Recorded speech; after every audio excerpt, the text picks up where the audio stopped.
This channel is supported by TrueFire. TrueFire is an online library of lessons from some of my favourite players. There's thousands of lessons on there. You can use the promo code JNC40 to get 40% off of any of their courses.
So last night I got up out of bed and decided to start kind of recording something, and I ended up picking the Les Paul up to play. So this is a 2002 Les Paul Standard, and of course this is the Fender American Vintage 57 Strat. And I was initially thinking about, like, what is the difference between a Strat tone and a Les Paul tone, and in that context I think at the end of the video I'm going to put some more of those things, because I did like a bunch of clean comparisons and stuff where hopefully you can get a real good sense of what the difference is. And then it kind of occurred to me that for me, I have this strange kind of connection, or I'm drawn to these designs which are essentially from the 50s. So the Les Paul, designed in 1952 or released in 1952, and the Stratocaster 2 years after. When I kind of did my video on this American Vintage, you know, some people were saying, like, why would I want a guitar with a 7.25 inch radius, small frets, only 21 frets, and with an adjustment at the heel of the neck? And I've got to say, they're not wrong, are they? Like, these people, they have a point. There are more practical designs. Fender themselves, even with the American Professional and stuff like that, and the Ultras, have a more practical kind of neck design and truss rod adjustment. And probably they make some guitars with noiseless pickups and all this sort of stuff instead of the old style single coils. And in any case, how close is this realistically to something that would have come off the production line in 1957?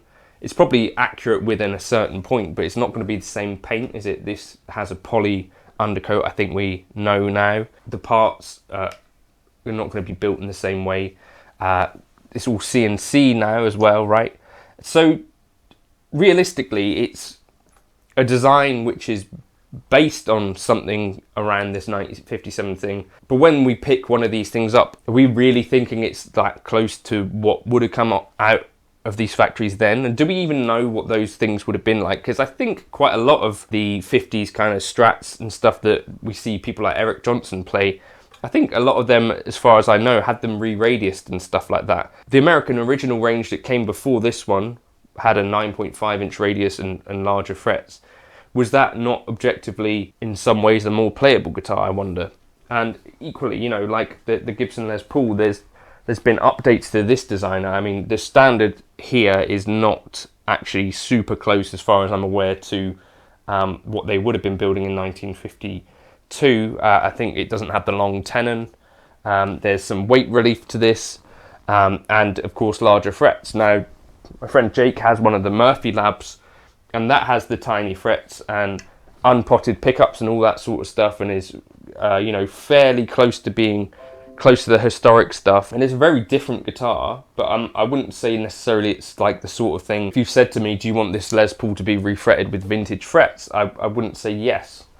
And yet if you said to me, do you want to play this Les Paul from 1954 or whatever, I'd probably say absolutely yes, of course. So there's a bit of a strange relationship, and it seems really it's only kind of Fender and Gibson that are even able to attract this kind of mythology. I guess it's because they were there at the start. Then I started to think, well, violins haven't changed in design in hundreds of years. Pianos haven't realistically changed much either. Is it more of the thing that once the instrument is created, it's more about musicians just trying to make music on the things? So is that a thing as well? So is it right to be kind of thinking, well, this stuff that is closer to the Holy Grail first stuff built, should we have more reverence for it or less, or what do you reckon? Do you play old stuff? I have played a 1964 Strat that belongs to Phil from up the road. That was a really cool instrument, but it is still a guitar.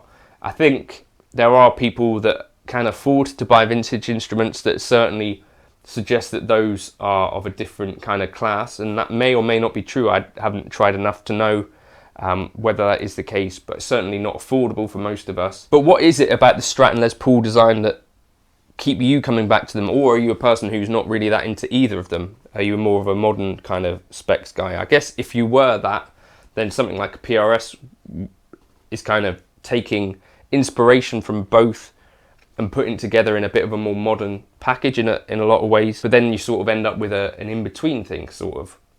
It's all a bit strange. Or you end up with something super modern, like a Strandberg or something like that, and then that doesn't really evoke the same feelings in me of like, well, oh, that's a really amazing looking, like the contours of it and all that sort of stuff, and equally with the Les Paul. So are we just obsessed with old stuff for no good reason? And, you know, is there any merit to the idea that these original designs were in some way more special than later designs? I don't know. I have the same thing with modern amps in a way. You know, if you said to me, do you want to try this amp from a company that's not necessarily Fender or anything, versus, oh, check out this 1965 Fender Pro Reverb. I know which one I'm gonna more likely try. I don't know whether most of this is based on like superstition or kind of weird old-timey thinking. Let me know your thoughts in the comments. Also, which do you prefer, Strat or Les Paul? It's important, isn't it? The presets that I was using there on the HX Stomp, I think Blues Weapon was one, the ODS Deluxe was another, and Eric Lead. But yeah, I felt like the Strat ended up sounding better on the neck pickup than the Les Paul, but the Les Paul I preferred the bridge pickup, so maybe I need a Les Strat or an HSS. I don't know. Single coil in the neck of a Les Paul, that could be a thing, couldn't it? Are we obsessed with old stuff for no good reason? Let me know your thoughts in the comments.